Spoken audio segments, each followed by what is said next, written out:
All right, hello everyone, and welcome to the 2021 season of the Behavior, Evolution, and Culture Speaker Series. I'm Clark Barrett in the Department of Anthropology. I'm the director of the Beck Center this year, and I'm also running our speaker series.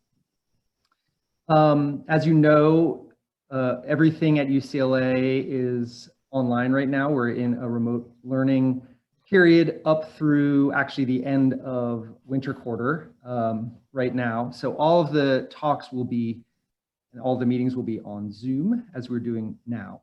I will also be recording them and posting the recordings to our YouTube page, which is UCLA Beck. So if you miss the talks live, you'll be able to check them out on YouTube. Hopefully I'll get those posted by the next day or two after the talk. And we have a revamped website, which is right now live and working. It's still under construction a bit in terms of the access to previous talks. You should be able to see the talks stretching back through 2018. And we do have an archive of talks going back to 2003, and we're just in the process of getting those posted. So please check the website, beck.ucla.edu, for any news and announcements of upcoming talks and so on. And if you have any questions about the series, please feel free to contact me. You can also sign up on the website under the heading Getting Involved or Get Involved. There's a link to sign up for the listserv. Brittany, do you have your hand up? No, okay. Great. Now let me say also a few things about the series this fall. We now have speakers scheduled for the entire fall. About half of the talk titles and abstracts are available on the website, so check those out. And just as a preview, next week's talk is by Heidi Colleran from the Max Planck Institute of Evolutionary Anthropology in Leipzig. And let me find her title. It's called Rethinking Reproduction in Human Evolutionary Research. Today, it is my great pleasure to welcome our 2021 inaugural speaker, Professor Ian Reed, who's a clinical assistant professor in the Department of Psychology at New York University. Welcome, Ian. Ian's talk is the communicative functions of facial expressions of emotion.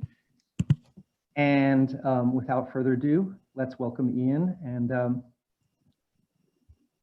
welcome, and go ahead and start. Thank you so much. It's just such a pleasure to be here and to see you all and to talk about my research to you guys. So I really hope you find it interesting. And of course, I love this stuff. So, I mean, I'm going to be kind of beaming the whole time. But, and I should say that the way that I've got my dual monitor set up is this is the slides, but this is me looking at you. So if I'm looking to that way, I'm actually looking you guys in the eyes. Maybe one day we'll figure that out. So what I put together today is, I guess, maybe like a greatest hits of the past 6 or so years of this area of research. So I've got two areas of work that I do. One is on the communicative functions of facial expressions, and then I'm also a clinician, so I do work on personality disorders as well. And you know, maybe one day I'll blend them together. But today I'm going to spend, I think, the first bit talking about theory, and then I'm going to develop the hypothesis, and then talk about some studies that substantiate this hypothesis. And that hypothesis, I think I can just spoil it right now, is that our facial expressions function in part to increase the credibility of our verbal and written statements. So first, what the face reveals. So I'm particularly looking at this guy here and this guy there. So just by looking at the face, you can tell what emotion is being felt. So happiness, sadness, disgust, contempt, fear, surprise, all have characteristic facial expressions of emotion. You can tell whether two emotions are blended together, so you can differentiate between surprise and disgust, like when you see a cockroach, and surprise and happiness, like when you see your best friend. And you can also tell the strength of the emotion. So by looking at the strength of the muscular contraction, you can differentiate between like apprehension to terror or annoyance to rage, all by looking at the face, something that's so conspicuous that it can't be inconspicuously hidden. Now, the face is what I and others call a dual processing system. And what I mean by that is that it's capable of producing both spontaneous and deliberate facial actions. So by deliberate facial actions, what I mean is, you know, someone says, okay, I want you to smile now, and you're in this, what we call a deliberate facial action task. So that's a deliberate facial expression that's done on command. But it's also capable of producing spontaneous expressions, and these are the expressions that that are tied to our emotion system, so to speak, and I'll get into that later. So these are the expressions that arise from an underlying emotion. So this is to say that although someone like myself thinks of facial expression as having more veracity than self-report, I don't actually believe that the smiling flight attendant is happy to see me. Now, I want to spend some more time talking about the difference between the deliberate and spontaneous facial expressions because they're pretty critical to my argument. So the first thing is that there's evidence that they emanate from separate upper motor neuron pathways. So the deliberately induced facial expressions emanate from the cortical motor strip, whereas the spontaneous facial expressions emanate from the phylogenetically older extrapyramidal motor system. So what this means is that if you've got damage to the cortical motor strip, you'll lose the ability to make a facial expression on command, but you'll retain the ability to make a facial expression in response to some emotion eliciting stimulus. And if you got damage to the extrapyramidal motor system, the opposite will happen. So you'll lose the ability to respond appropriately, spontaneously to some emotion eliciting stimulus, but retain the ability to make a facial expression on command. So this photo, I don't know if you can see it, it's a bit grainy, but it's taken from a 1984 paper by William Wren. And it shows a patient here who's got a lesion on the right side of his cortical motor strip, which has left him hemi-paralyzed, but only for deliberately induced facial expressions. So on the left panel, we've got the guy here in a directed facial action task. The person is saying, hey, we want you to smile. And you can see he's only able to recruit the muscles on the anatomic right side of his face, and that's because these things are contralaterally wired. And then on the right panel, we've got the same guy reacting to some stimulus that he finds amusing. And you can see that he's able to recruit the exact same muscles in that condition that he wasn't able to recruit in the deliberate facial action task. Now, Darwin had a hypothesis that was later called the inhibition hypothesis, I believe by Paul Ekman. And the hypothesis is as follows, is that it would be difficult for us to do two things. The first thing is to create an expression in the absence of an underlying emotion. And the second thing is that it would be difficult to inhibit an expression, and I believe inhibit is a better word than mask, to inhibit an expression in the presence of an emotion. And Ekman, I believe, or at least as far as my reading goes, thinks that these are equally as difficult to do. However, in my reading of the literature, particularly by works by Porter and Leanne Tenbrook, it seems to be that it's much more difficult to inhibit an expression when there's an underlying emotion than it is to create one or feign one in the absence of an emotion. So if I could, in this panel here on the left, we see Melania Trump, who I believe is feigning a genuine expression of enjoyment. And I believe this because you know, the offset of the expression just doesn't seem to be natural, and because the expression that happens after it. But if you notice her expression, I mean, she's got the full Duchenne marker there. That is the supposed purported marker of genuine enjoyment. And that's an expression that would fool a lot of people a lot of the time. And there are databases of posed facial expressions that have full Duchenne markers and would fool me. So I think that can be easily done. Maybe not perfectly. Now, of course, the onset, offset, the timing, the configuration, the relation to other modes of emotion expression might be off, but you could probably fool a lot of people. Now, what I think is actually more difficult is to stop an expression from happening in the presence of an emotion. So I've got this clip here of Fauci, and so Fauci here is responding to something that Trump is saying, and to Trump's credit, this is the one time that I'll give Trump credit. He's laughing with him rather than at him, but it's something that he's, at least my judgment is that he doesn't want to be seen laughing in response to this. And I'm making the judgment for the following reason, is that my logic is if Fauci could have stopped smiling, he would have. The fact that he's recruited additional muscles to counteract the upward pull of the lip corner, it seems to imply to me that he can't stop the smile, or at least he's having difficulty doing it. And then this situation, not only has he recruited other muscles to counteract the upward pull of the lip corner, but he's completely given up and lowered his head and covered his face with his hands. And during the time of COVID, you're not supposed to be touching your face, so it must have been really bad. Okay, and then Ekman also had what he called these reliable facial muscles, and he had found that fewer than 10 to 15% of individuals could control these muscles in the ways that I said before, and that is to create them in the absence of an emotion and to stop them from happening in the presence of an emotion. And these expressions include those muscles that are characteristic or that are involved in many of the characteristic expressions of his basic emotions. So they include the orbicularis oris, which is the circular muscle around the mouth that allows us to press our lips. The triangularis, which is the lower lip corner movement that's typical of sadness expressions that we'll talk about later. We've got the lower lip depressor, the inner and outer eyebrow raiser. So most folks can raise their inner and outer eyebrows concurrently, but fewer folks, according to Ekman, can raise them independently from one another. And then we've got the so-called Duchenne marker. Now, the reason I have a picture of Woody Allen here is to demonstrate just how striking it is. So if you were to see a friend of yours or even a stranger on the street make this facial expression, you'd probably be like, oh my goodness, are you okay? What's wrong? What do you need? But Woody Allen is one of those folks that can do it all the time. And for this reason, he's kind of the boy that cried wolf with this expression.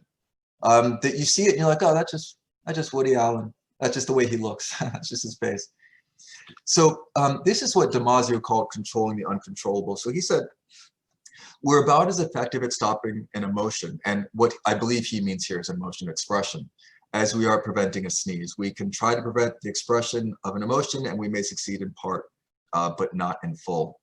And the point that I want to make here is that there are some limits in our ability to control our facial expressions, and those limits, have to do with whether you're feigning something in the absence or masking something or inhibiting something in the presence, and there might be some sex effects. But the idea is that if the facial expressions that are characteristic of certain emotions could be readily and easily faked, then they would no longer be as characteristic of those expressions.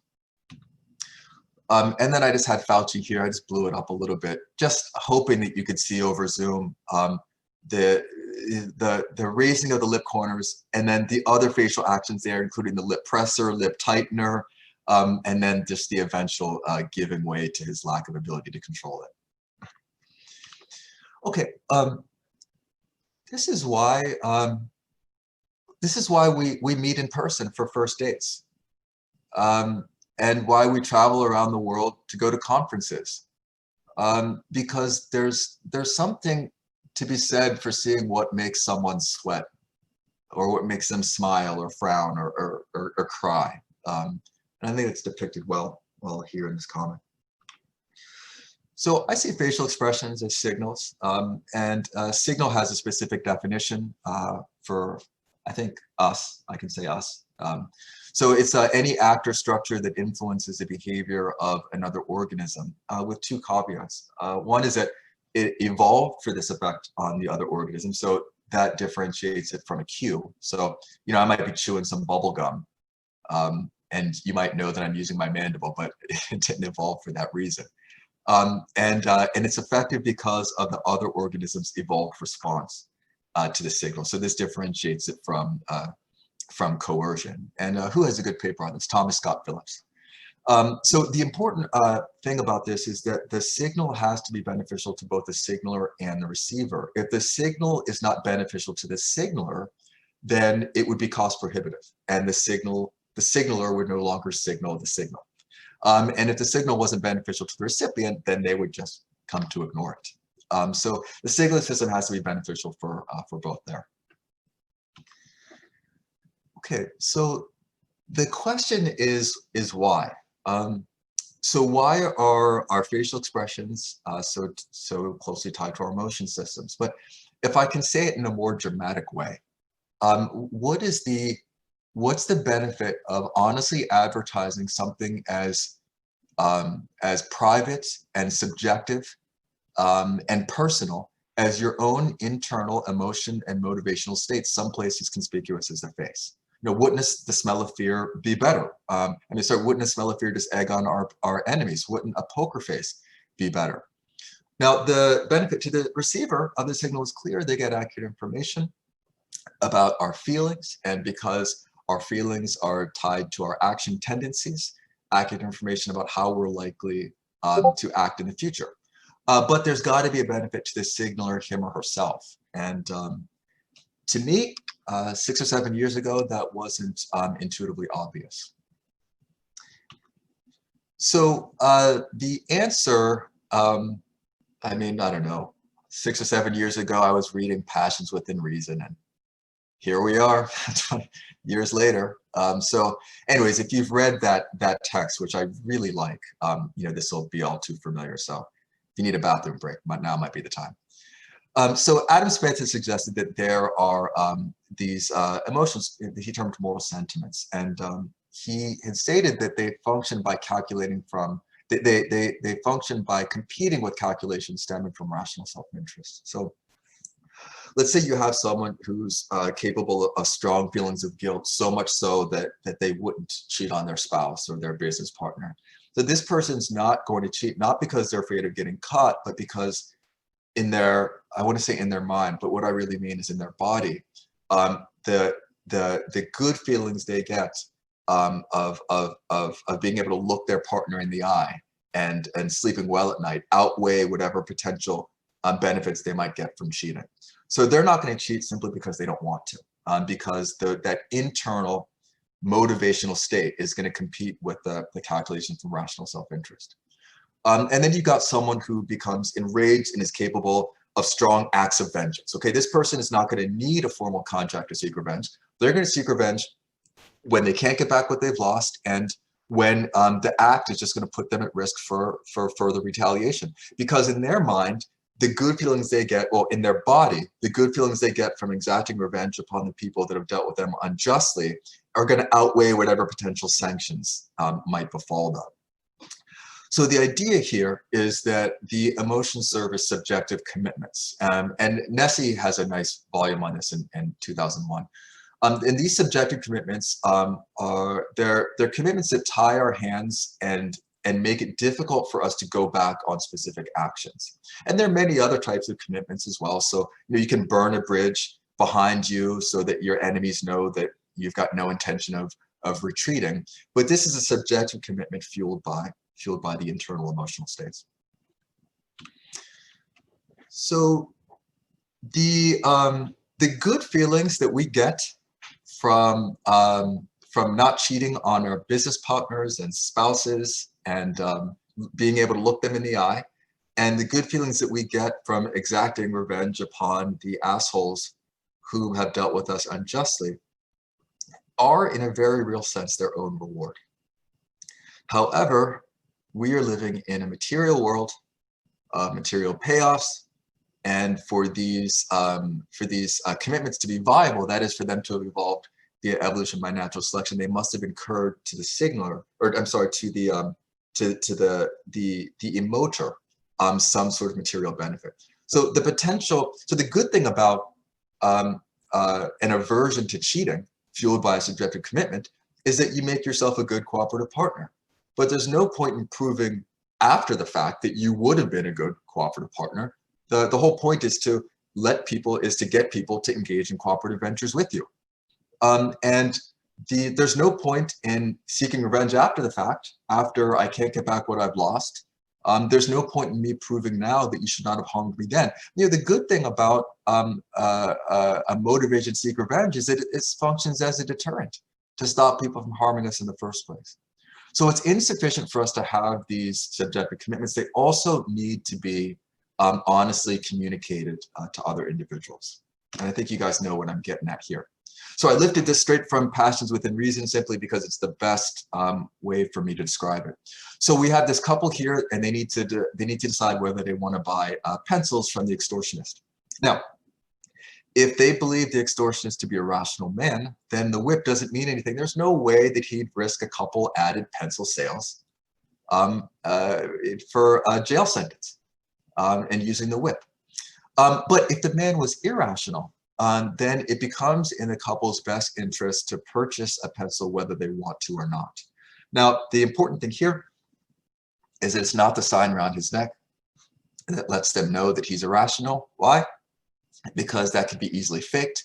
It is cheap talk. It is the look on his face, the look that that honestly signals that he's feeling an emotion that he didn't choose to have and can't easily choose not to have. So the idea here is that the expressions are going to serve as guarantors of our subjective commitments. Now, this has been proposed independently. It's a pretty nice convergence of science by Thomas Schelling, Trivers, Daly, and Wilson, and Robert Frank and Jack Hirschleifer. And it goes by a few different names. Some people call it the Frank-Hirschleifer hypothesis. I think Frank himself calls it mutually assured destruction. But I call it the doomsday machine theory, just because Dr. Strangelove is a cool movie that shows it pretty well. Okay, so the idea is that we have emotional changes and incentives that motivate subjective commitments. These changes are internal and unobservable, and they must be credibly displayed to be effective. And this model provides a potential explanation for why we express emotions on our faces, and that is that that nature selected facial expressions to be tied to our emotions in order for us to express these subjective commitments and influence the behavior of others. So this leads to a couple hypotheses. The first one is that subjective commitments will be credibly encoded within difficult to fake facial expressions. Now, I'm not going to talk about that hypothesis today, but I did one study, 2012, where we had people talk to each other in an acquaintance period before playing an anonymous one-shot prisoner's dilemma game. And what we found was that those people that cooperated in the game were more likely to display smiles, both Duchenne and non-Duchenne smiles during the acquaintance period before the game. Now, this was a quasi-experimental design, so I can't say anything about causation, but I can say that they were highly related. The second hypothesis is what I'm going to talk about today, and that's facial expressions are going to be accurately decoded by receivers as subjective commitments, and that they're going to result in behavioral change. So one of the things that I like about the work that I'm going to talk about today is that it's not self-report. It's not it's not merely self-report and perceptual judgments, but it's also change in behavior. And the specific hypothesis is that facial expressions will increase the credibility of the accompanying verbal and written statements. So the first study was a 2014 study that I did with Peter DiCioli and Steve Pinker. You know, two people who I just I'll be thanking, you know, to the end of my days. But we looked at threats, and we defined threat here as a commitment to choose a spiteful action when a more cooperative action would yield greater self-interest and payoffs. So it's tantamount to saying, if you don't make a cooperative action, I'm going to do something that's going to harm us both. Okay, so something that's irrational, not something a rational man would do. So for this, we use the Ultimatum Game. I'm sure you're all familiar with it, but I'm going to go over it anyways. So Ultimatum Game, you've got a proposer and a responder, and the proposer starts off with some sum of money, we'll say $100, and they are tasked with proposing a split of this $100 between themselves and the responder. Now, when the responder gets this proposition, they've got a choice. They can either accept it, in which case both players get what the proposer proposed, or the responder can act spitefully and destroy the pot, and in which case both players get nothing. Now, assuming self-interest, we would expect the responder to accept the smallest amount of money that is offered to him, whatever the smallest amount that the research study allows. So we'll say in this case, $1. And the proposer, anticipating the responder's self-interest, we'd expect them to offer the lowest amount, $1, and to keep 99 bucks for themselves. What actually happens depends upon a lot of things. But typically proposers offer around a 50-50 split, and responders reject offers less than 30%. And there are some cultural differences that Joe Heinrich has found. But I think this finding is robust to vast differences in pot sizes. So the aim and hypothesis for this first study was to examine proposer responses to responder threats before making offers in the ultimatum game. And the threats consisted of a facial expression, either a neutral facial expression or an angry facial expression, and a threat amount. And the threat amount was either, if you offer me less than 50%, I will reject your offer, or if you offer me less than 70%, I will reject your offer. Now, you might be thinking, well, Ian, what's the difference? Big whoop here. But I'm going to argue that there is a big difference. If you say, I'm going to reject your offer if you offer me less than 50 cents, that's credible, because proposers typically offer 50-50 split, and 50-50 is a salient focal point. Okay, but if you say, I'm going to reject your offer if you offer me less than 70 cents, that's saying even if you offer me more than half, I'm going to reject your offer. That takes an additional emotional guarantor. And our hypothesis was that this irrational, incredible threat would only be taken at face value, pun intended, if it was accompanied with an angry facial expression. So we had 294 participants play a modified ultimatum game, and the proposers were shown threats said to represent a typical response of a responder in this scenario. And we had responders make decisions using the strategy method, so they gave a bunch of contingent responses about how they behave for a range of proposer offers, and we used that to pay everyone off accordingly. We gave everyone a 40-cent base payment, and they divided a $1 pot. So here were our stimuli. So I've got my old student Bay here, and this is the neutral expression. It's moving, trust me. And for these stimuli, I try to isolate the difference in facial expression as much as possible. So I typically have a metronome going in the background, and I instruct them to start off with neutral, make the facial expression at exactly a certain time, and then hold it for the rest. And we do several takes just to make sure that they're feigning the expression well. And this is the anger expression. You can see a little bit of AU4, the brow furrow there, and then a little bit of lip press.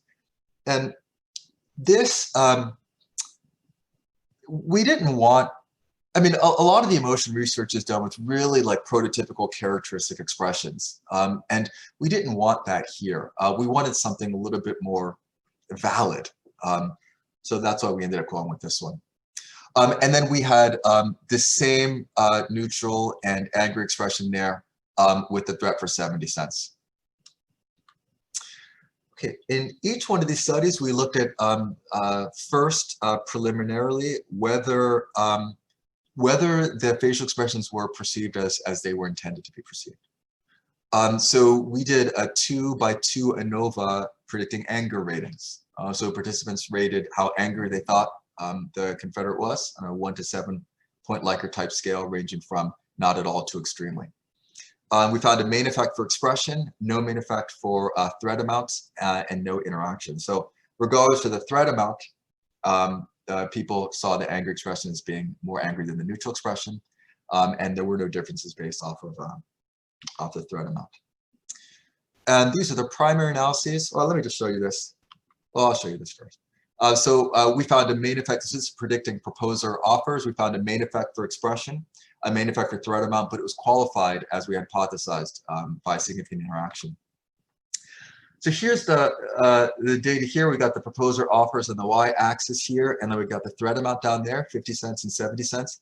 And then we got the square for the angry expressions and the dash line, and then the solid line and the diamond for the neutral expressions.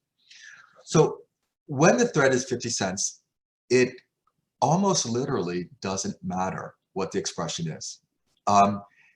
But when the threat amount is for 70 cents, then you find big differences there. Now notice the threat for 70 cents does not yield higher proposer offers than the threat for 50 cents with the neutral expression.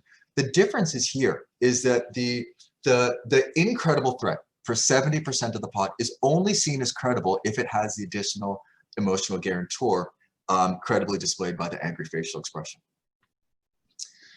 So we had told people, as I mentioned before, that they were playing with someone who was typical. We told them that the Confederate is typical in the situation, but we thought, well, what if we use deception? What if we told people, hey, look, you're going to be playing with someone whose data we've already collected and who's already made their expression?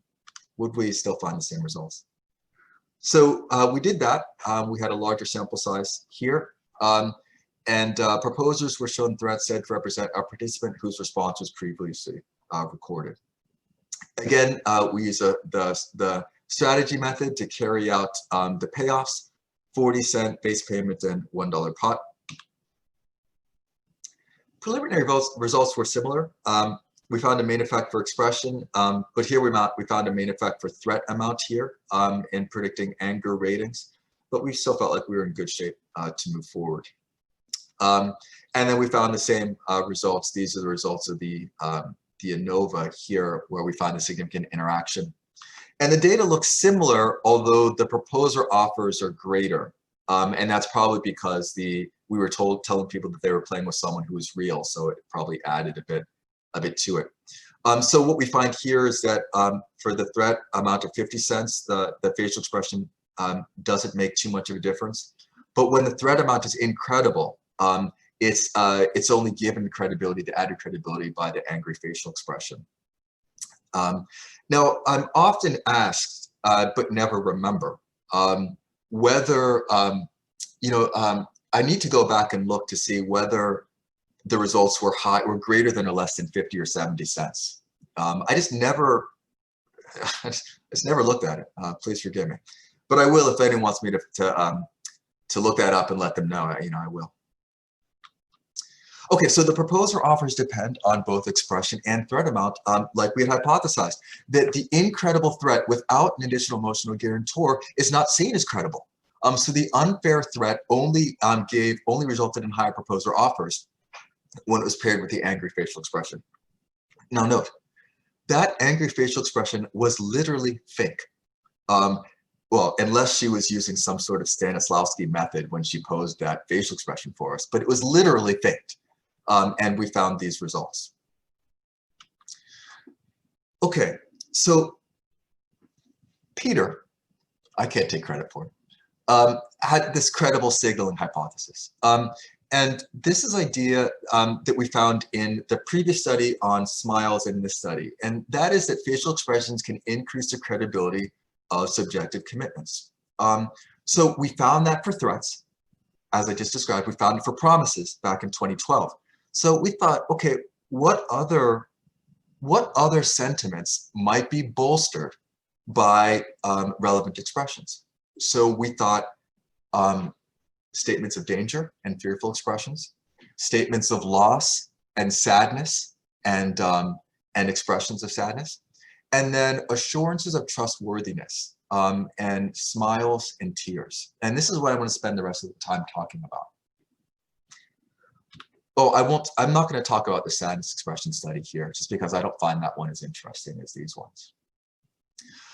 All right, so oftentimes, I mean, this happens all the time. I mean, you guys know what I mean. You're watching the news, and then a politician comes and they say, look, this horrible fate is going to befall you unless you adhere to my policy or unless you vote for me.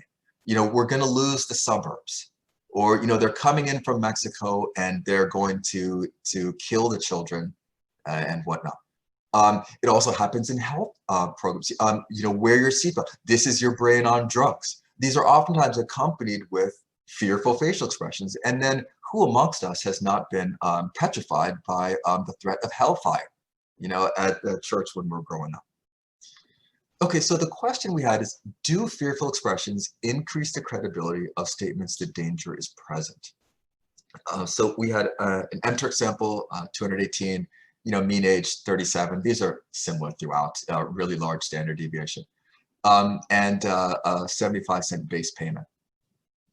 So in the studies that I'm going to talk about from now on, what we did is that we create a fictional incentivized scenario with real monetary payoffs.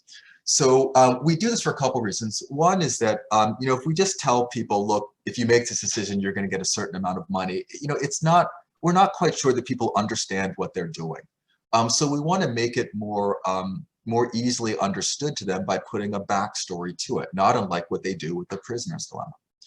So in this situation, we told participants that they're playing the role of an explorer running away from a band of warriors, and the participant has stolen their gold. And the warriors are coming after the participant from either the east or the west. The participant doesn't know which direction. However, the participant is accompanied by a scout, and the scout is agile enough to climb a tree and look and see which direction the warriors are coming from. And the participants were told that there's a 25% chance that the scout's going to give them accurate information about which direction the warriors are coming from, and a 75% chance that the scout would give them inaccurate information about which direction the warriors are coming from.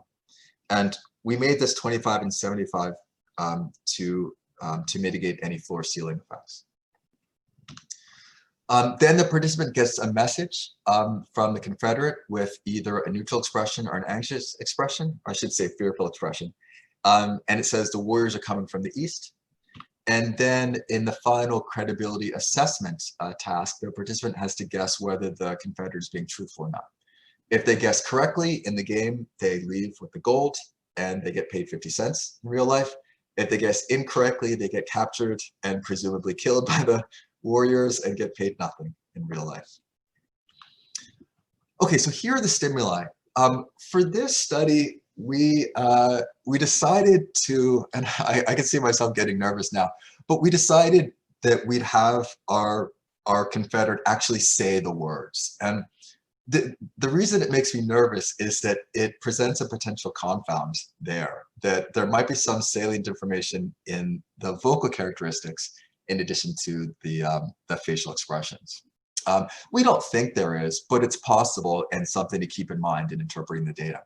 But here are the stimuli. So you're going to see my friend Caitlin have a neutral expression and say the warriors are coming from the east. The warriors are coming from the east. And then we told her, saying that as similarly as you said it before, but with a fearful expression, can you do it again?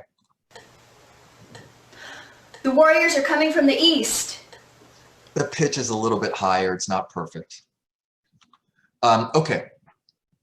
So we wanted to see if the fearful expression was actually perceived to be fearful. So we did two tests. The first, we compared the fearful ratings between the neutral expression and the fearful expression, and we found that the fearful expression was rated as significantly more fearful in comparison to the neutral expression. And we found that the fearful expression was rated more fearful than it was happy, sad, angry, or disgusted. So we felt like we were in good shape. So here are the data. So on the y-axis here, we've got the percent of participants that guessed that the scout was being truthful in blue and lying in red. And then we've got the emotion clip here, neutral and fear. So let's just first look at the neutral. So in response to the neutral clip, 24.7% guessed the scout was telling the truth. Now, this is music to our ears. Why? Because we told participants that there was a 25% chance the scout was being truthful. So this made us think that our control condition was good to go. Now, in response to the fear expression, it goes up. So a higher percentage, a significantly higher percentage of participants guessed that the scout was being truthful when it was accompanied with a fearful facial expression. Now, so this suggests that fear expressions increase the credibility of statements that danger is present. But as we all know, it is often the case, and apologies to Bill Clinton, but he will always be, I did not have sexual relations with that woman to me. But it's often the case that we are in situations in which we're trying to convince people that danger is not present, and that our facial expressions or fearful expressions might betray us in this situation. So we've got the Bill Clinton example, and then, the poker player, who, I don't play poker, so I might be butchering this, but who goes all in, and is actually bluffing. Any fearful expression is going to betray him and make him lose all of his money.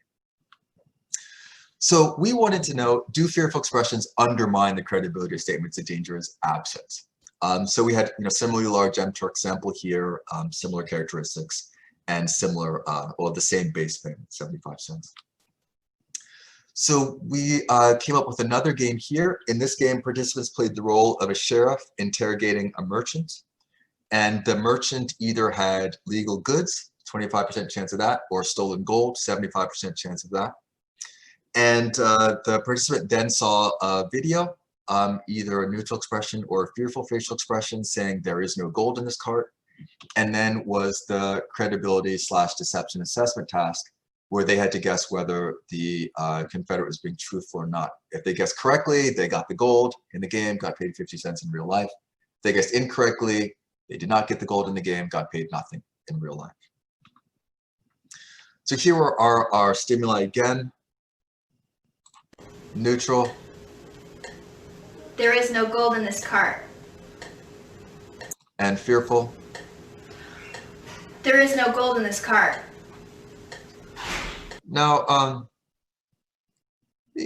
I don't know if this happens to other folks, but our neutral expressions, they can be kind of noisy.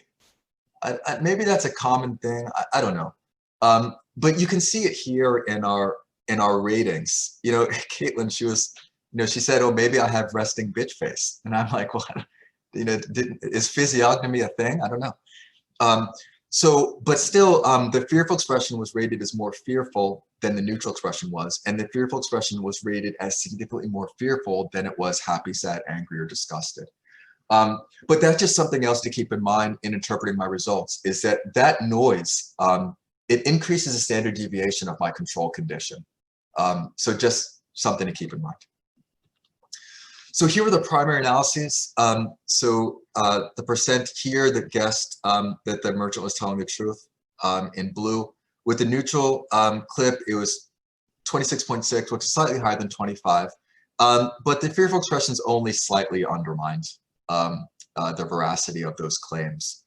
And it was not significant at all. So it seems though the involuntary nature of fearful expressions could increase the credibility of statements that danger is present, but doesn't undermine the credibility of claims of no danger. So our hypothesis was only partially supported. And I'm just going to mosey along because I just want to get this all in before we run out of time. So I want you to recall that clip of Fauci that I showed before, and I find it, I find it to be fascinating. But here we have Officer Ryan Pitts, and he's being awarded the Medal of Honor by Obama. And maybe some of you have seen this clip, but Obama says something that would make the 13-year-old boy and all of us chuckle. He says, "Up at their tiny post, Ryan and his team were being pounded." Now, I want you to look carefully. I don't know if you can see it, but right around the maybe 5 or 6 second mark, you'll see a smile and then a quick attempt to squelch or inhibit that smile.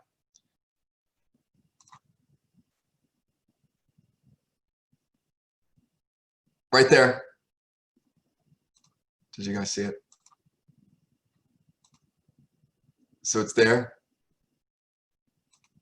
So again, this is fascinating to me. To me, it implies that he can't stop smiling. If he could, he would. At least that's my interpretation.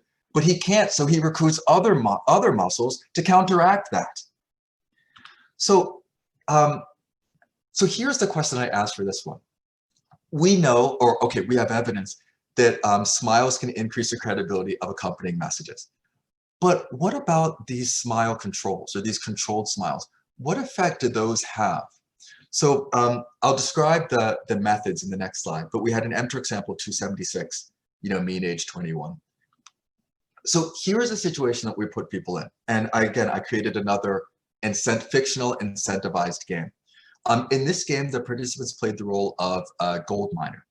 And they were in a newfound land that they know has gold in it, but they don't know where. It could either be the north or the south. They come across a scout who's native to that land, and the scout is going to tell them where the gold is.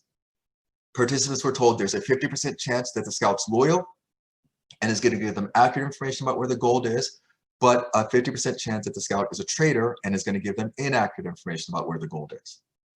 The participants then saw a Confederate with either a neutral expression, a non-felt smile, a felt smile, or a controlled smile paired with the message, the gold is in the north. Then the participant had the credibility assessment task. If they guessed correctly, they got the gold in the game, got paid 50 cents in real life. If they guessed incorrectly, they didn't get any gold and got paid nothing in real life. Here were our stimuli. So the gold is in the north, is in each. This is the neutral condition. Trust me, it's playing. She's just very still. This is the non-Duchenne condition here. Now, what you'll notice is the upward pull of the lip corners without the contraction of the orbicularis oculi muscle around the eye. You'll see a slight bulge, but that's due to the lip corner movement rather than the movement of the orbicularis oculi. And notice that it's a little bit asymmetrical, so it's a little bit stronger on the anatomic left side. I'll just play it one more time. So this is our non-Duchenne smile. Okay, and then we have our Duchenne smile here on the left. Now this is going to be a more symmetrical action of the zygomaticus major muscle, and then contraction of the orbicularis oculi muscle.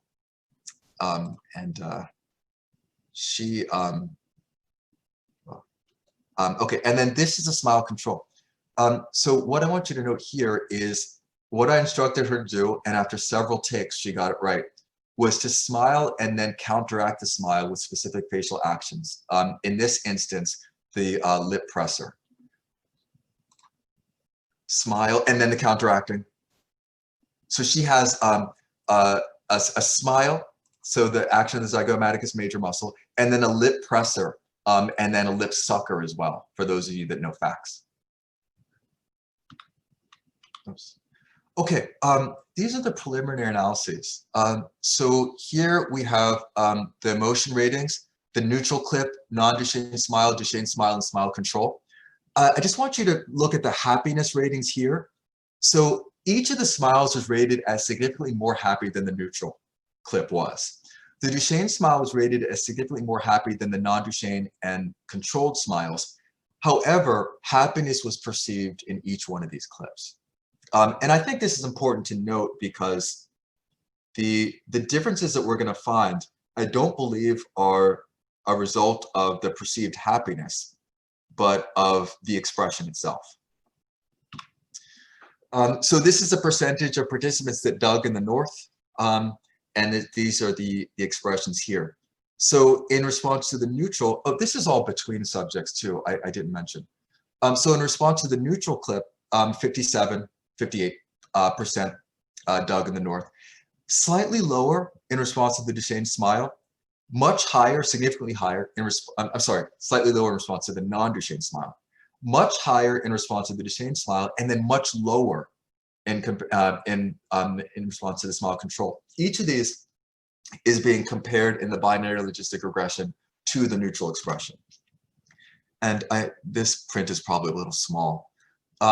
But again, we have the non-Duchenne smile here, non-significant effects, healthy odds ratio for the Duchenne smile, even healthier odds ratio for the smile control. And it was wonderful. I'll never forget, like, because this was kind of difficult because what we had to do was we had to have room at the ceiling for an effect of the Duchenne smile and then room at the floor for the effect of the smile control. So I think we got a little bit lucky here. But you know, I'm not gonna complain. Oh, and then we also did a different version of this study. And in this version, we didn't look at deliberate facial expressions. We had her create spontaneous facial expressions. So what I did is I had her watch this Chris Rock film clip that we've used in the past. I used it in this 2007 study. And the first time, I recorded her and got some Duchenne and non-Duchenne smiles use that as a stimulus. But then I had her watch it again, and I told her not to smile. And I got some really nice controlled smiles in there. And we were able to replicate our results with spontaneous expressions. Okay, one last study that I want to go over here. So this study is on trust and emotional tiering. And I want to start off just with this facial expression. The minute I saw this, I had to just right-click Save As and put it in the file, because what I looked at here are sadness expressions. And sadness expressions are, the inner eyebrow raises, the lip corner goes down. But that's not the typical expression that you see when someone's crying. What you see is this expression, which kind of looks like this. So you can see almost a horseshoe of my nasolabial furrow down there. And that's oftentimes seen when we cry. Though I didn't look at it, I don't know that anyone's looked at this expression. So that's something that I might do in the future. But again, keep that in mind in interpreting my results and comparing them to the results of other studies, because the other studies have taken pictures of people that are crying and digitally removed the tears. Mine's different than that. Okay, so tearing is a uniquely human, well, emotional tearing is uniquely human, frequent, and phylogenetically old signal. In response to physical irritation, it clears out the cornea, flushes out debris, and provides antibiotic treatment. But why do we shed emotional tears? Well, intuitively, it's thought that emotional tears accentuate perceptions of emotions. So tears with a sad expression can make it seem more distressing, but tears with a happy expression can make it seem more deeply moving here. And I just have Federer here because I love him and because he cries no matter what, whether he wins or loses. Okay, so two conceptual questions. Why do tears have this effect? That is, what property or properties of tears accentuate emotions? And what is the function of communicating an accentuated emotion? Before I go on, it's not simply an intuitive idea. That we substantiated this in a 2015 paper with my former student, Paul Deutschman, who's doing well over at BC now. Okay, so Hassan had this idea that I just found fascinating. So Hassan's idea was that tears function as a handicap. So he says that tears refract light, making it difficult for us to attack and defend ourselves from attacks. So it's basically an honest way of saying, hey, look, I pose no threat to you. I'm not going to take advantage of you. You can trust me. So the research has suggested that tears signal appeasement, non-aggressive and non-threatening intentions, submission, neediness, and powerlessness, with the proposed function of facilitating pro-social and comforting behaviors from others. And this has been substantiated with the literature that has digitally removed tears from pictures. And I like to use motion pictures in my studies because there have been a couple studies now that have shown that they convey emotion better than still images. Now, sadness expressions are associated with loss, decreased reproductive fitness, and have the purported function of eliciting help from other individuals. Now, this is a really messy, sad expression here that I probably should not have chosen. He has the lowering of the lip corners, but he also has a pretty strong lip pressure. You can see the bulge under his lip. And then his chin boss is raised really, really strongly, which accentuates the lowering of the lip corners. So he's probably not sad in this expression, especially because you see the brows going down and inward rather than up. Okay, so the aim, and I'm just looking at the clock now if I'm speeding up a bit. So the aim was to examine the communicative function of tears presented with and without sad expressions. And the hypotheses were that those pictures seen with tears would be judged to be more trustworthy and would elicit greater rates of trusting behavior. So for this, we had an MTRIC sample of 159, base payment of $1 and 15-cent potential bonus payments.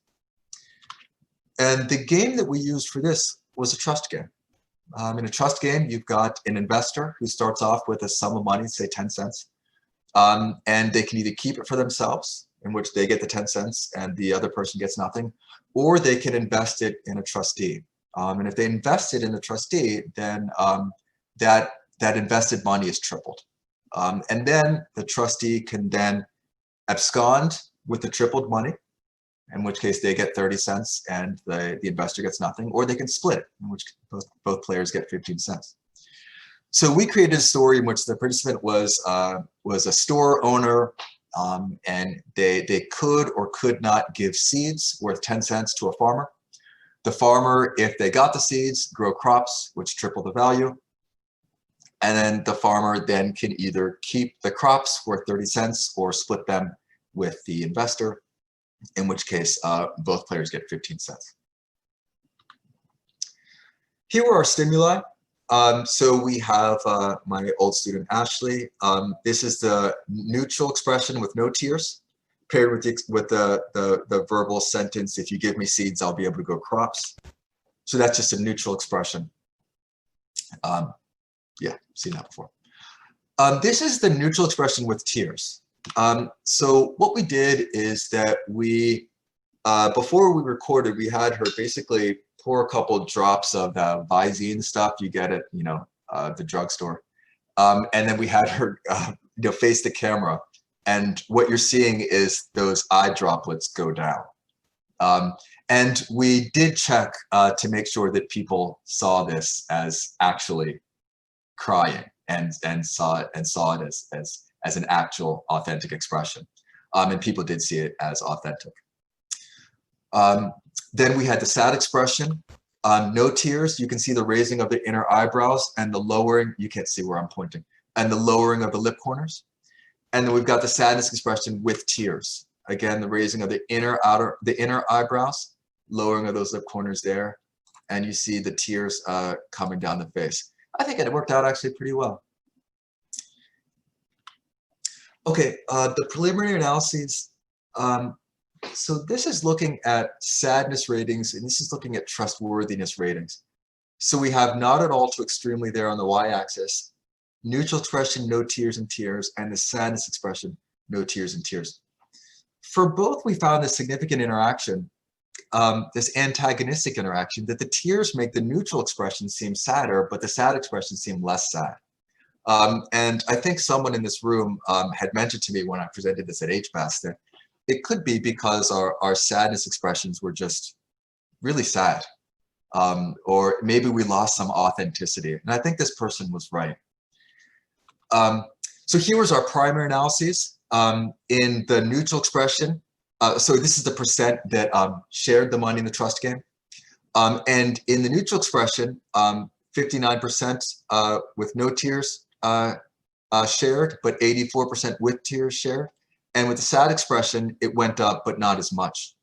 Either way, we found a main effect for tears, but almost all that action was in the neutral expression. No main effect for expression and no interaction. Now, you might be saying, well, Ian, this doesn't have anything to do with trust, hogwash. What if people are just like, you're sad, just keep the money, I don't care. You're going through pain, just keep it, I don't care. So what if it's not trust? What if it is just some other regarding altruistic preference? So we tested that in another MTRK sample, and we tested this just using a dictator game. So participants started off with 10 cents, or seeds worth 10 cents that they could or could not transfer to the other participant, and it was tripled. And there's no chance for reciprocity here. So the idea is that it can't be about reciprocity here because there's no option for reciprocity. We use the same four expressions here. The neutral with and without tears, and the sad expression with and without tears. Preliminary analyses of our sadness and trustworthiness ratings. And this was a little bit confusing to me because these weren't the exact same as in the previous experiment. And my interpretation is that people interpret the expressions differently depending upon the context that they're presented in. So that's just another thing for us all to keep in mind in interpreting my data, that that we can't be sure whether the effects of those expressions generalize to different games or scenarios, because the perceptions didn't generalize here, and they're the exact same ones. And then these are the primary analyses, and we didn't find any effects here, that the tiers actually decrease the giving in the neutral expression and increase in the sad expression. I can't remember if this interaction was significant. No, the binary logistic regression didn't come up. So this suggests that the tiers motivate trusting behavior rather than other regarding altruistic preferences. And I feel like I'm on firm ground making that conclusion, because we also did a mediation analysis with the trustworthiness ratings. This suggested it was a trustworthiness that was fueling the pro-social behavior in the trust game. Okay, I'm about to finish up. And then we looked at, we compared both games together just to hammer this home, rather than just looking and eyeballing the two studies together. We actually did another analysis, and we found a main effect for tiers, no main effect for game, and a significant interaction, such that the tiers have the pro-social effect in the trust game, but not in the other game. Okay, this is my last slide. One of the reviewers was great. I don't know, maybe they're in this room, but they created this kind of this pictorial for us that was really helpful in us understanding our results, and I thank them for that. It stinks I'll never be able to thank them in real life for it, because I don't know who they are. Okie doke. So I hope you enjoyed the talk. If you have any questions or any thoughts, or especially if these results bring other questions to your mind that you think would be worthwhile in examining, I would love to hear from you. And then my website's there. I haven't updated it in a couple months, so I have a few more publications written on there. So don't judge. Okay, thanks all.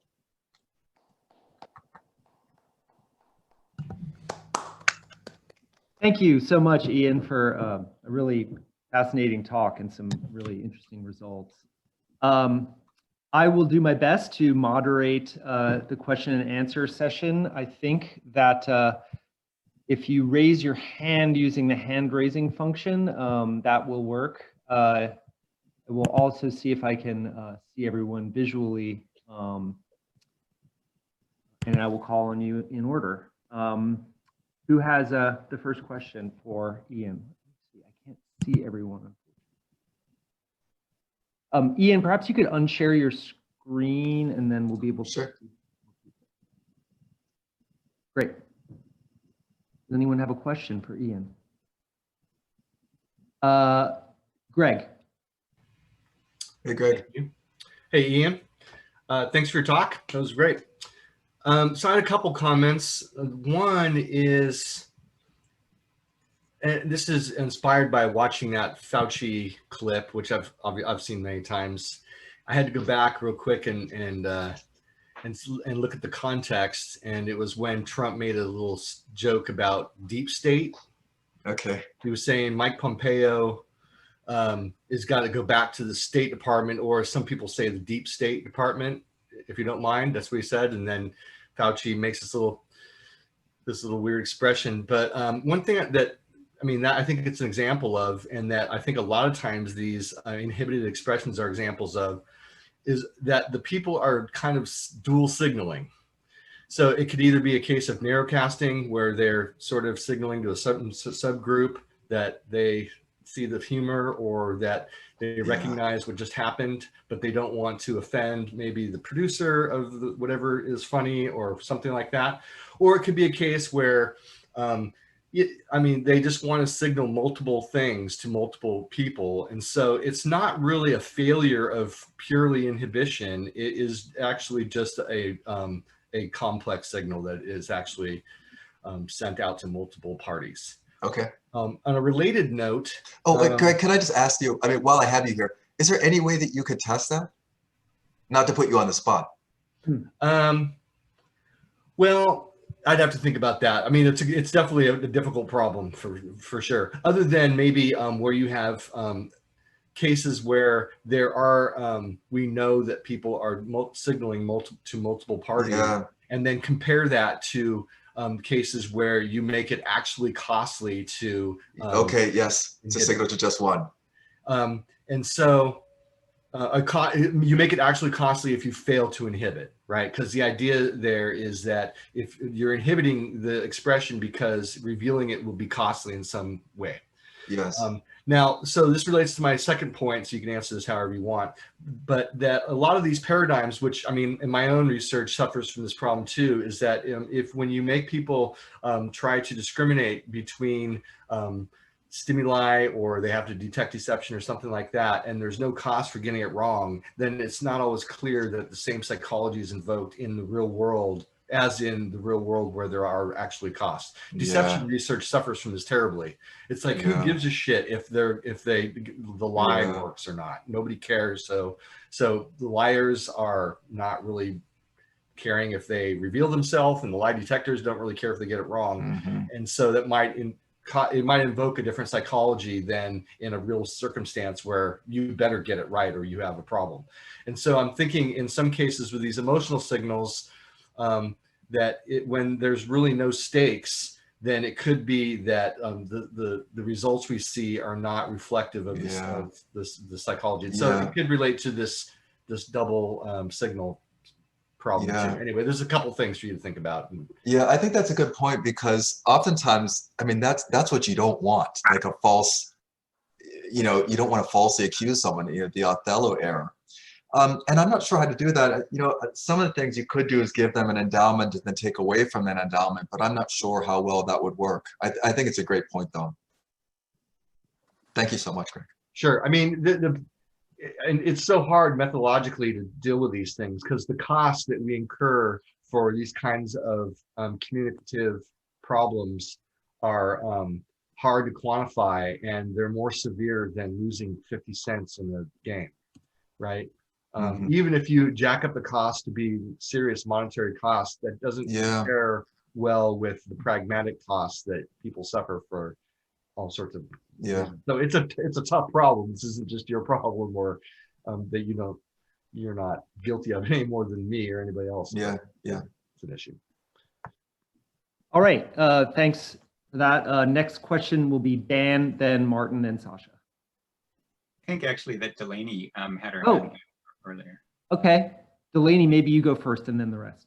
Oh, I didn't, but I was just thinking, I was curious of why would lip syncing not work for those videos that you had them say out loud, just because it would be too inauthentic as well. The only reason that I don't lip sync is because you use muscles when you're speaking. Now that happens, and you could argue that, hey, look, like it should be robust to that, but that's the only reason why we didn't do that. Interesting. Thank you.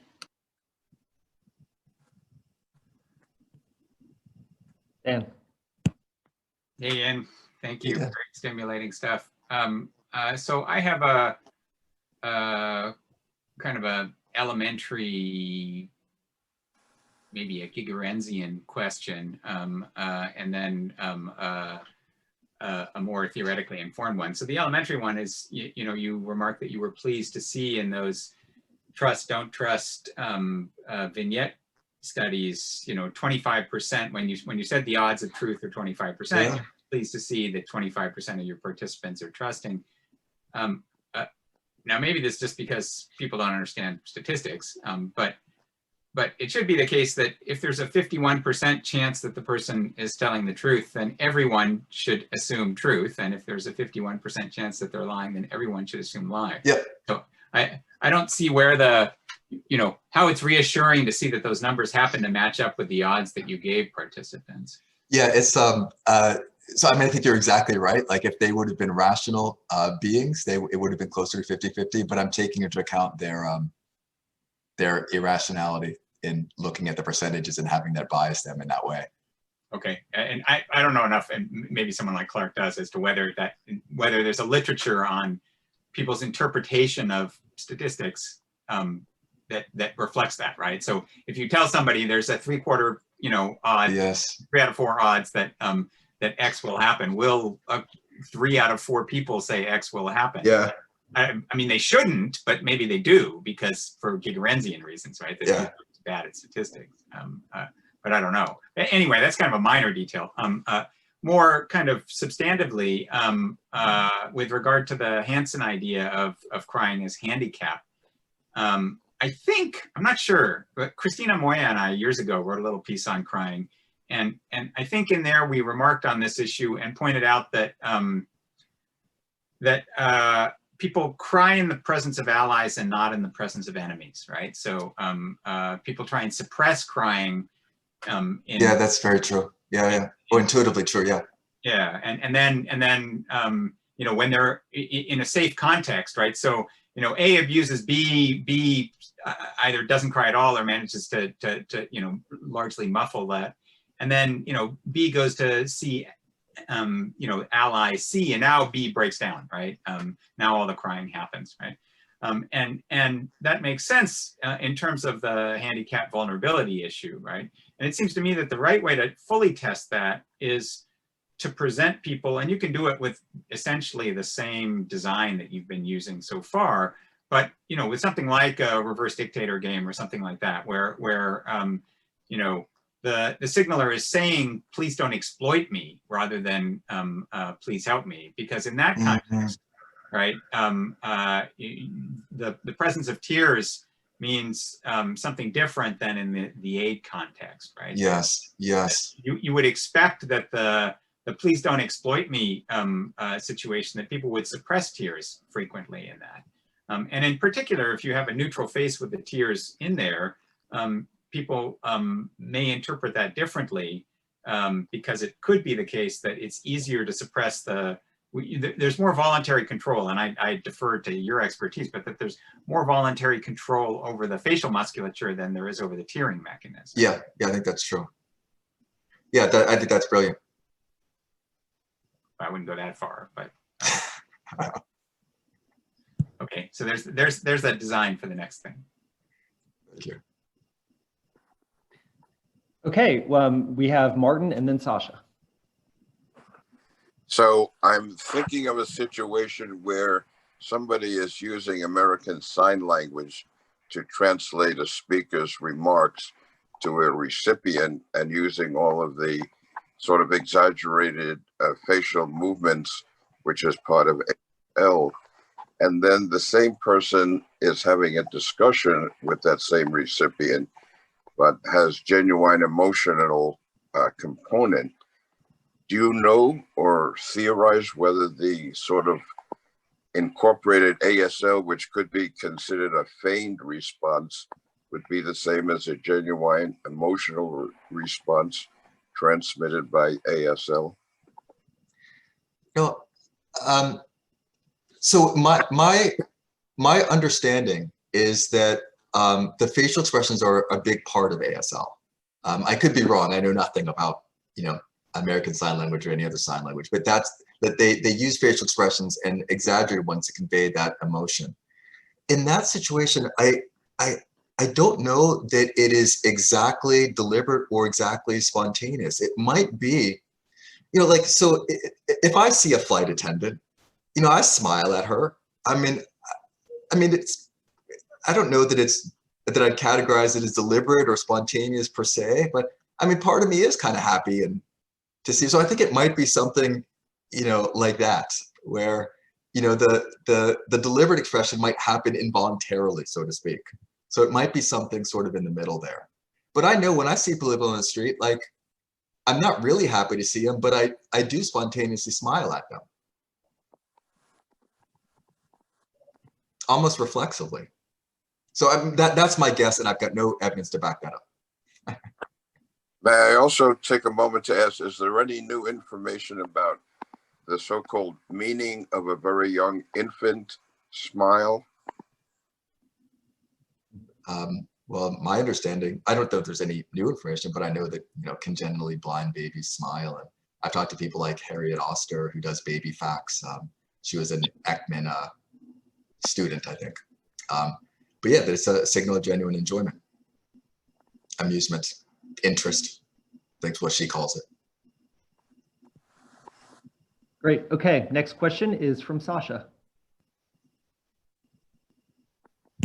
Hi, thanks. Thanks for a good talk. My question is, I'm a primatologist, so my question is a little bit about the evolutionary origins of smiling. So my sort of understanding is that there's two theories, and one is that it evolved from a sort of play face, typically used in playful interactions, and the other is that evolved from the silent bare teeth display, which is more of a submissive or fearful signal in primates. So I guess my question is what your view on that is, and how those two alternate evolutionary origins might change, like how you view the cost of the signalers of smiling and sort of the interpretation of your experimental results. Yeah, I think this is a really good question. So we know why. So in essence, I think what your question is why does a smile look the way that it does? Like, we know why disgust expressions look the way they do, because they expel stuff from your mouth. And fearful expressions get more information in. But why does a smile look the way that it does? And I thought I had it figured out, but I talked to a lot of people that I really respect, and they told me that the idea wasn't a good one. And I mean, everyone said that with all of my ideas, but so what I think is that, people look at the contraction of the orbicularis oculi as the Duchenne marker, and the eye squinting and the crow's feet, but it has another function, and that is raising the cheeks up to display our herbivore teeth, our teeth for grinding. So you're showing your teeth for grinding rather than your teeth for making an incision, the incisor. Now, I've talked to multiple people about this, and everyone has said it's a poor idea. But my idea was that it's showing your herbivore teeth. It's saying, I've got herbivore teeth, and I'm not going to eat you. Now, you could disprove this with a comparative method if there was any organism with only carnivorous teeth that smiled. Or you could do a reaction time study where you had people like make it an expression, maybe a smile or a snarl, and notice that the snarl, it perfectly shows my incisor. It's too much of a coincidence, but anywho, you could have some reaction time where you have them make a facial expression and then have them like bite an apple or something that's like, and then see like if they're quicker with the snarl than with the smile. But I can't figure it out. I don't know. Dan Messenger, who's I respect his work. He says that it's like you're making tunnel vision with the person that you're focused on when you're contracting the muscle. But that didn't really ring true to me. I mean, but he's much more successful than I am. So maybe he's right. I don't know. But I don't know the answer to it. I mean, I wish I could figure it out. But I've spent hours on a chalkboard talking to other people, trying to figure this out. I can't figure it out. Interesting. Thank you. Okay, our next question is from Britt. Hi, thank you so much for this talk. It's very interesting. So I have a question for you pertaining to the fact systems and the stimuli you're using for multiple studies that you're running right now. So I noticed that you're using stimuli that consists of composite facial signals, i.e. that contain multiple AU combinations, ADs, Gs, Yep. etc. Have you thought about perhaps focusing on the individual facial muscle movements? And the reason why I ask is that if you think about like the Duchenne smile, for example, there's strong emphasis on the presence and absence of the AU6. And perhaps the effects that you're getting with some of these studies are attributed to certain types of facial muscle movements. So for example, with the tear stimuli, I noticed in the genuine crying faces that there might be some AUs that you can incorporate into those facial signals in order to perhaps get a desired effect. So perhaps, for example, genuine crying is associated with a stronger AU4, maybe a slight 25-26, and maybe some type of audible vocalization, or maybe like a 9, for example. So because there's a lot of work that looks at the role of these individual facial muscle movements, have you thought about taking that approach? Because it's interesting with the comment about the AU6 with showing the rows of teeth, for example. But what's interesting, at least Ekman can do this, I can't do this at all, but you can produce an AU6 without actually raising your teeth. It might be strongly tethered to the AU12, but the 10 and 16, for example, you can produce without that. So have you thought about looking at a more fine-grained individual facial muscle movements and the corresponding functions with those using the facts? Yeah, I have. So there's the cry expression, but one of the ones that I want to look at is, wait for it, AU5. So AU5 is that. But I think when I was over at Harvard, I talked to that guy. Who's the guy that was the marathon runner and told people to run without their shoes? He's a Harvard guy, and his book was great. Lieberman. Dan Lieberman, yeah. So when I left Harvard, I basically scheduled meetings with everyone just to see, what they thought about my work and to try to steal some ideas. But he said that the sclera is really important. And then, as you might know, Stephen and Kyle do this common knowledge work. One of the things with AU5 is that it shows more the sclera, and mutual gaze can be a signal of common knowledge. So I think that's why, look, when your mom is like, look at me when I'm talking to you, it's because she needs to know that you got the threat. And I think that's why the eyes sort of glower in that way as a signal for common knowledge. So that's one that I want to look at. Don't steal my idea though. If you do, let me know. And then I also want to look at AU11. But I think, it'd be really nice to look at the individual action units, specifically with the sad expressions. But yeah, so if you have any ideas, let me know. Yeah, because they might be contributing some of the noise that you're seeing in that final study is just having multiple AUs with other potential functions being shared across different composite facial signals. Yeah, and the noise stinks because it's increasing my standard deviation, making me harder to find, making it harder. Okay, so I had 3 other hands up. I believe Dan had his hand up. No question, Dan. Okay, then we have Ichiro and then Susan.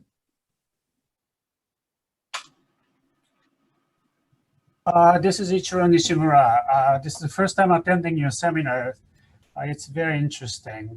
I'm a professor of UCLA Dental School. I have just a very lay person's question.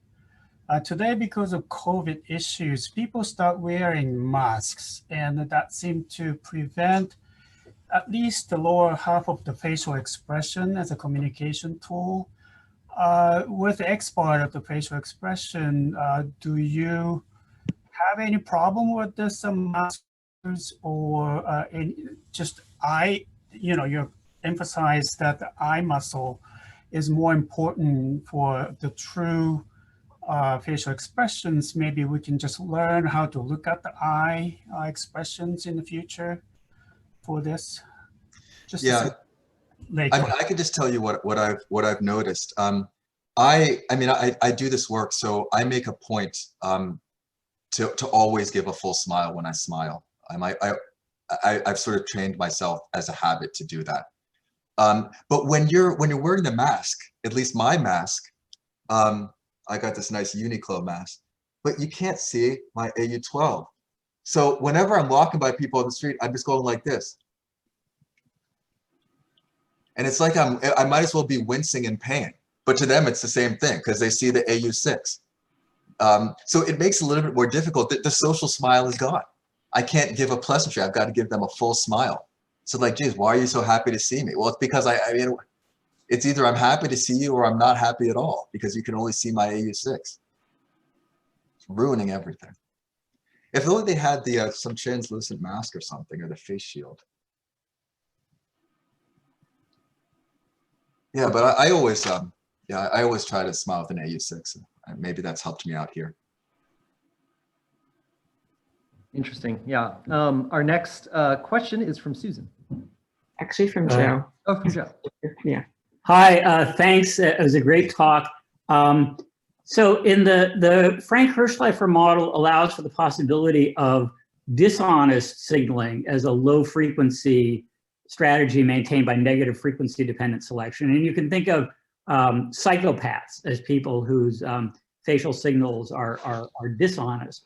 And so part of what drives the negative frequency dependent selection is that as the frequency of psychopaths increases, then people's vigilance for psychopaths increases. And so I see you study not so much the production of these signals, but the perception of them. I wonder if it'd be possible to explore variation in vigilance for psychopaths and how that affects the perception of these facial signals. And that could be either by looking at natural variation in how vigilant people are, or by some kind of stimulus that would sort of upregulate people's psychopath vigilance mechanisms. And so you could get people to disregard, especially smiles, and just not believe them because they think, well, there's a lot of people out there who they're smiling, but they don't mean it. All right. This is, so I just had something published in Frontiers. No, in PLOS ONE, I can't remember, with Jill Hooley, where we had people, we told people that they had to play a trust game with someone who had a personality disorder. And one of those was antisocial personality disorder. And we found in our previous work that knowledge of someone's personality pathology decreases their trustworthiness, but we know that smiles increase it. So we wanted to put those together to see if we got a cool interaction, and we did.